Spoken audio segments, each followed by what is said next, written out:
नमस्कार दोस्तों, पाथफाइंडर पर आप सभी का स्वागत है। मेरा नाम निधि है। दोस्तों, किसी भी राष्ट्र के लिए, specially a nation like India which is secular democratic republic, allegation लगाना कि वो ह्यूमन राइट्स के वायलेशन के लिए काम करता है, ह्यूमन राइट्स वायलेट हो रही हैं यहाँ पर, या फिर वो रिलीजियस राइट्स जो है माइनॉरिटीज की उनका उल्लंघन कर रहा है, ये बहुत बड़ा एलिगेशन है। ऐसा ही कुछ किया है यूएस कांग्रेस की एक सदस्य ने, कांग्रेस विमेन, जिन्होंने इंट्रोड्यूस किया है anti India resolution in the house of representatives. क्या है पूरा मुद्दा जानते हैं, उससे पहले समझ लेते हैं, जान लेते हैं कौन है इल्हन ओमार, जो कि यूएस की कांग्रेस विमेन है, जिन्होंने फिर से भारत के विरुद्ध एक कंट्रोवर्सी को जन्म दे दिया है। इससे पहले ये पाकिस्तान विजिट कर आई थी, तब भी कुछ इशू हुआ था, इसके बारे में हम बात करेंगे। फिर से इन्होंने एक लेटेस्ट कंट्रोवर्सी पैदा की है through the resolution that she has moved in the house of representatives. ठीक है, इन्होंने, जिनको मतलब जो इल्हन ओमार है, इनको प्रो पाकिस्तानी माना जाता है, इन्होंने एक एंटी इंडिया रेजोल्यूशन प्रस्तुत किया है, पेश किया है इन दी हाउस। जिस रेजोल्यूशन को स्पॉन्सर किया है दो अन्य कांग्रेस विमेन ने, राशिदा तालिब एंड जुआन वर्गस। इनके अकॉर्डिंग जो रेजोल्यूशन है वो कहता है कि बाइडेन एडमिनिस्ट्रेशन को इंप्लीमेंट करना चाहिए the recommendations of US commission on international religious freedom, USCIRF की रिकमेंडेशंस को इंप्लीमेंट करते हुए भारत को डेजिग्नेट करना चाहिए as a country of particular concern for 3 consecutive years. पिछले 3 सालों से हमारा देश जो है वो कंट्री ऑफ कंसर्न है in terms of human rights violation and religious rights of minorities violation, ऐसा इनके द्वारा कहा जा रहा है। चलिए, बिफोर मूविंग फॉरवर्ड, ये पूरा मुद्दा जानने से पहले ये मेरा छोटा सा introduction. This is my Telegram channel, जहां पर आप मुझे फॉलो कर सकते हैं मेरी सभी क्लास अपडेट्स और शेड्यूल्स के लिए। दोस्तों, आप मुझे अनअकैडमी ऐप पर भी फॉलो कर सकते हैं मेरी स्पेशल क्लास और प्लस कोर्सेज के लिए। एनरोल करने के लिए आपको कोड यूज करना होगा NDLive10। NCERT पॉलिटी का कोर्स लाइव है मेरा फिलहाल, इस पे भी आप एनरोल कर सकते हैं। एनरोलमेंट करने के लिए मेरे कोड का बेनिफिट क्या होगा दोस्तों? बेनिफिट ये होगा कि मेरे द्वारा आपको पर्सनल मेंटोरशिप दी जाएगी, मैं आपकी प्रिपरेशन में आपकी साथी रहूंगी पूरी जर्नी में, इस पूरे प्रोसेस में for the preparation of UPSC. साथ साथ मैं आपको रेगुलर बेसिस पर टारगेट्स दूंगी, टारगेट ओरिएंटेड स्टडी हम यहाँ पर करेंगे, तो डेफिनेटली यूज कीजिएगा मेरा code NDLive10। Why Unacademy? Widest choice of educators, flexibility to change your courses, unlimited views on lectures etc. के साथ results that we are producing year after year.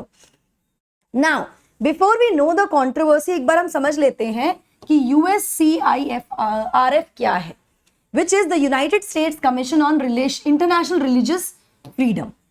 ये एक इंडिपेंडेंट बायपार्टिसन यूएस फेडरल गवर्नमेंट की agency है, US की agency है, जो कि क्रिएट की गई थी 1998 में bye international religious freedom act. ठीक है, एज अमेंडेड, जिसको अमेंड करके बता दिया गया। ठीक है, ये करती क्या है, इसका काम क्या है? It monitors the universal right of freedom of religion और बिलीव, वैश्विक स्तर पे, मतलब ऑफ कोर्स अमेरिका की जिम्मेदारी है ना पूरे विश्व के प्रति।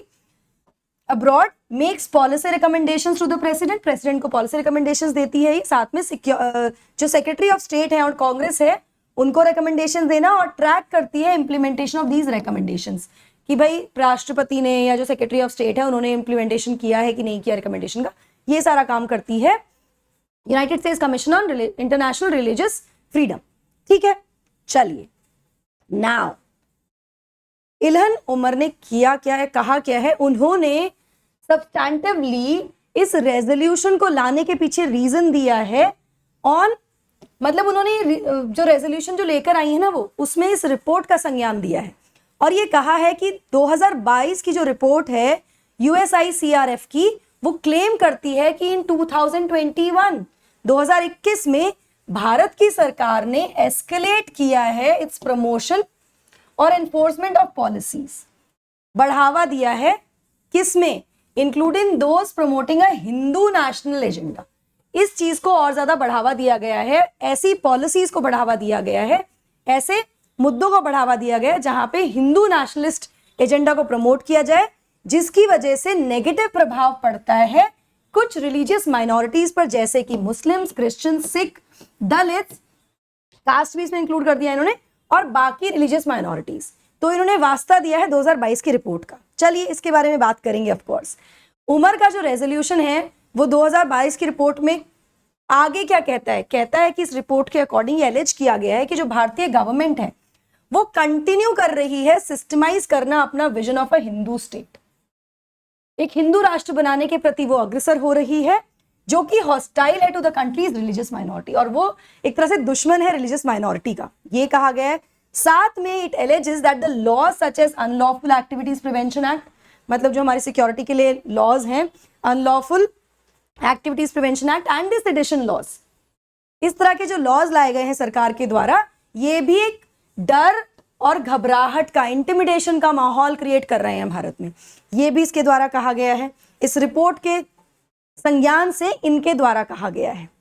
चलिए नाउ सेम रिपोर्ट को यूज करते हुए आगे क्या बोलती हैं इल्हन उमर, कहती हैं कि भाई क्रिमिनलाइजिंग, हैरेसिंग और रिप्रेसिंग ऑफ इंटरफेथ कपल्स, मतलब जो हमारे यहाँ इंटर रिलीजन मैरिजेस हैं उसको भी क्रिमिनलाइज किया जा रहा है, हैरेस करते हैं हमारे यहाँ लोग, रिप्रेस करते हैं, और कैसे लोगों को, एंड कन्वर्ट फ्रॉम हिंदुइज्म, जो हिंदू से कन्वर्ट हुए हैं क्रिश्चियनिटी में या इस्लाम में, ये भी सरकार कर रही है, ये भी सरकार गलत कर रही है। साथ में इन्होंने कहा कि जो रिस्क है from the citizenship amendment act, इसका भी इन्होंने वास्ता दिया और कहा कि भाई नेशनल रजिस्टर ऑफ सिटीजन जो है टू इंडियन मुस्लिम्स, इन सभी चीजों का इन्होंने, सभी चीजों पर बात की, मतलब इन्होंने जो रिलीजियस कन्वर्जन्स हैं उस पर बात की, in the terms of marriage उनको क्रिमिनलाइज कर रहे हैं हम लोग, हैरेस कर रहे हैं हमारी सरकार या रिप्रेस कर रही है उनकी राइट्स को। साथ में सिटीजनशिप अमेंडमेंट एक्ट जो है हमारा उसके बारे में बात की, और नेशनल रजिस्टर फॉर सिटीजन जो है उसके बारे में बात की जो इंडियन मुस्लिम से कंसर्न है। इसके साथ साथ इन्होंने कहा कि भाई इन सब चीजों से क्या हो रहा है, it is increasing the attacks on religious minorities and their places of worship, businesses, homes and the houses of worship. मतलब भारत में ये सब चल रहा है, ये किया जा रहा है, जिसके वजह से इल्हन उमर जी काफी निराश हैं भारत सरकार से, और वो ये बात कर रही हैं इस रिपोर्ट के संज्ञान से। यहां मैं आपको बता दूं कि मिस उमर, इन्होंने पाकिस्तान विजिट किया था 2022 में अप्रैल में, जिसको काफी कंडेम भी किया गया भारत की सरकार के द्वारा। ये उस समय top Pakistani leaders including former prime minister Imran Khan travel to Pakistan occupied Kashmir, उस समय ये पाकिस्तान पीओके विजिट कर आई थी। उस समय भी इन पर एक कंट्रोवर्सी शुरू हो गई थी इनके विरुद्ध, ठीक है। यहां पर अभी तक जब इनसे पूछा गया, इनसे ये क्वेश्चन किया गया कि भाई आप जो ये गई थी विजिट पे पाकिस्तान की, और उसके बाद आप जो पीओके गई हैं, इस विजिट का क्या नेचर था, आप क्यों गई थी, क्या ये राजनीतिक विजिट थी या फिर इसके संबंध में जो फंडिंग मिली है, मतलब कहां से पैसा आया था इस विजिट के लिए, ये इनसे क्वेश्चन किया गया, जिसके आंसर्स अभी भारत को नहीं मिले हैं। क्वेश्चन हम कर चुके हैं, हमारी मिनिस्ट्री ऑफ एक्सटर्नल अफेयर्स इस बात को लेकर संज्ञान ले चुकी है, जिसका आंसर हमें नहीं मिला है। अगर मैं भारत के पक्ष की बात करूं तो भारत ने कंडेम किया था इनका पीओके विजिट, और ये कहा था कि इस तरह का ट्रैवल, आप पाकिस्तान जाइए, पाकिस्तान जाके विजिट कीजिए, हमें कोई समस्या नहीं है, लेकिन अगर आप पीओके में आती हैं और हमारे विरुद्ध बोलती हैं तो ये हमारी संप्रभुता को नुकसान पहुंचाने वाला है या उसको वायलेट करता है।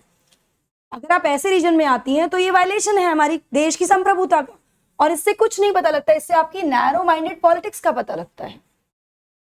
साथ में हमने, मतलब भारत ने USICRF की रिपोर्ट को पहले भी रिजेक्ट कर दिया था, एक्सेप्ट नहीं किया था, जब इसने रेकमेंड किया था the designation of India as a country of particular concern in 2020, 2020 में भी ऐसा किया गया है।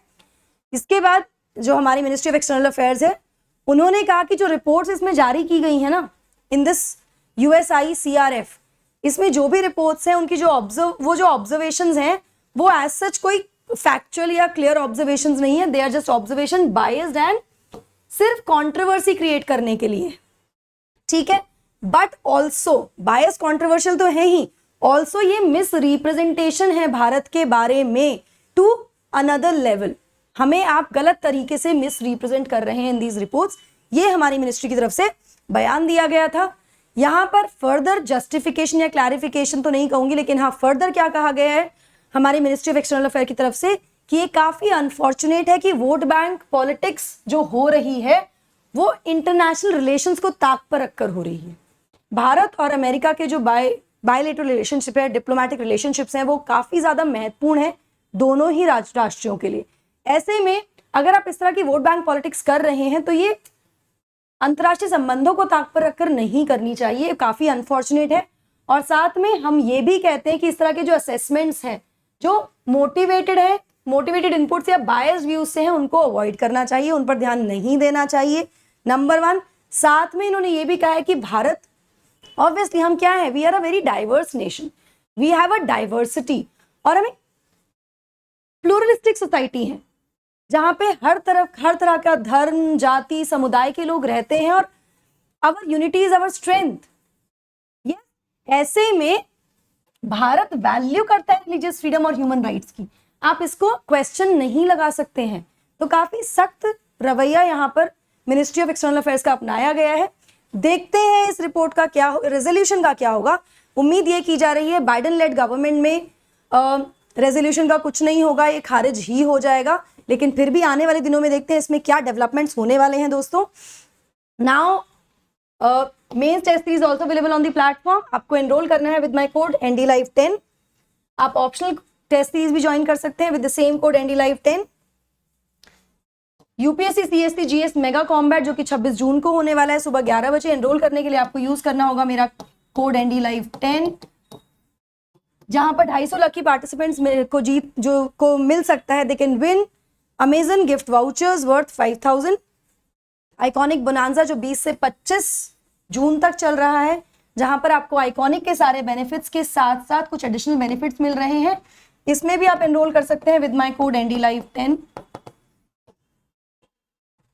सब्सक्रिप्शन प्लेटफॉर्म पर जाना है, कोड यूज करना है और सब्सक्रिप्शन ले लेना है। कोड के बेनिफिट्स मैं आपको बता चुकी हूँ। 0% EMI का ऑप्शन भी अवेलेबल है हमारे पास, जिसमें loan facilities there for you. Pathfinder की weekly current affairs test series होती है हर शनिवार को शाम 5 बजे। एनरोल करने के लिए again you have to use my code NDLive10। Optional carnival is also launch on the platform. Batches 22 June से शुरू हो गए 2022 और 2023 के लिए।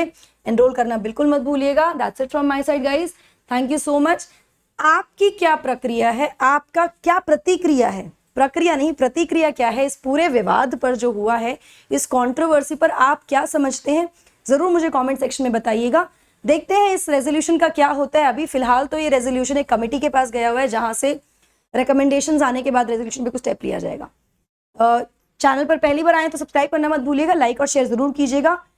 Hit the bell icon so that you get notifications about the latest updates also. Thank you so much.